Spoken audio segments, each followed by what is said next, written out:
যখন আল্লাহ কোন মুমিন বান্দাদেরকে প্রতিশ্রুতি দেন, যখন কোন ঈমানদার বান্দাদেরকে ওয়াদা করেন, এই ওয়াদা এই প্রতিশ্রুতি অবশ্যই আল্লাহ তাআলা পালন করার দায়িত্ব আল্লাহ তাআলার উপর। সুন্নাহ সম্মানিত উপস্থিতি, আল্লাহ রাব্বুল আলামিন যখন মুমিন বান্দাদেরকে প্রতিশ্রুতি দিয়েছেন, ওয়াদা দিয়েছেন, এই ওয়াদা কখনো খেলাফ করেন না। কখনো কি খেলাফ করবেন?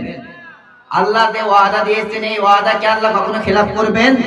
আমি আপনি দুনিয়ার বুকে কাউকে ওয়াদা দিলে সেই ওয়াদা আমরা খেলাফ করি, ভঙ্গ করি। কিন্তু আমার আপনার সৃষ্টিকর্তা, আমার আপনার রিজিকদাতা, আমার আপনার পালনকর্তা, সেই মহান আল্লাহ রাব্বুল আলামিন মুমিন বান্দাদেরকে ওয়াদা দিয়েছেন, প্রতিশ্রুতি দিয়েছেন, আমার বান্দারা যদি ঈমান আনে এবং ঈমান আনার পরে আমি যে ওয়াদাগুলো দিয়েছি, এই ওয়াদাগুলো আমি অবশ্যই তাদেরকে পূরণ করে দেব।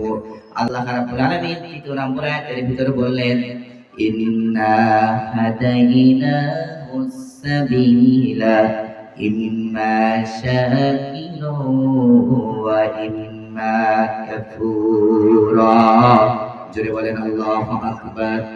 আল্লাহ রাব্বুল আলামিন ৩য় নম্বর আয়াতের ভিতরে বললেন, আমি তাকে চলার পথ দেখিয়ে দিয়েছি। সে চাইলে কৃতজ্ঞ বান্দা হবে, সে চাইলে মুমিন বান্দা হবে, সে চাইলে ঈমানদার বান্দা হবে, আর সে চাইলে কাফের হয়ে যেতে পারে। যদি কাফের হয়ে যায়, অকৃতজ্ঞ বান্দা হয়ে যায়, তাহলে পরকালে তার জন্য অবস্থান হচ্ছে জাহান্নাম। কথা বলেন ঠিক কি না? সম্মানিত হাজিরিন, আমি আপনাদের সামনে আলোচনা করব, আল্লাহ মুমিনদের ওয়াদা দিয়েছেন, অনেকগুলো ওয়াদা দিয়েছেন।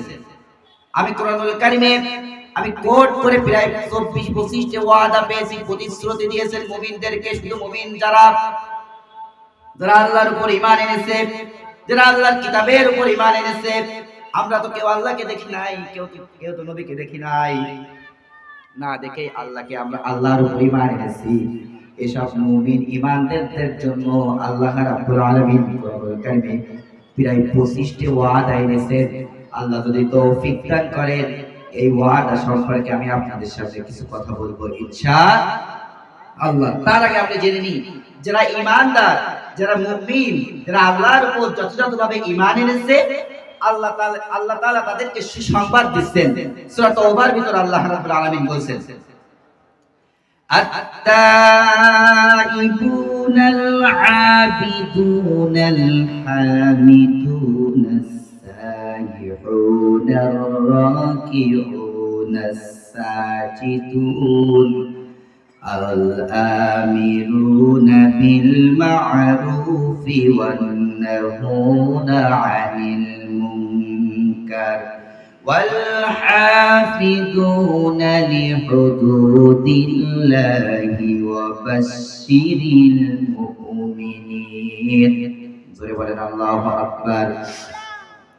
যারা আল্লাহর উপর ঈমান এনেছে তারা হলো তওবাকারী, তারা হলো ইবাদতকারী, তারা হলো আল্লাহর প্রশংসাকারী, তারা হলো সামনে যে রমাদান মাস আসছে তারা হবে সিয়াম পালনকারী, তারা হলো রুকু সাজদাকারী, তারা সৎ বিষয়ে শিক্ষা দেয় এবং অসৎ বিষয় থেকে মন্দ বিষয়ে বাধা প্রদান করে।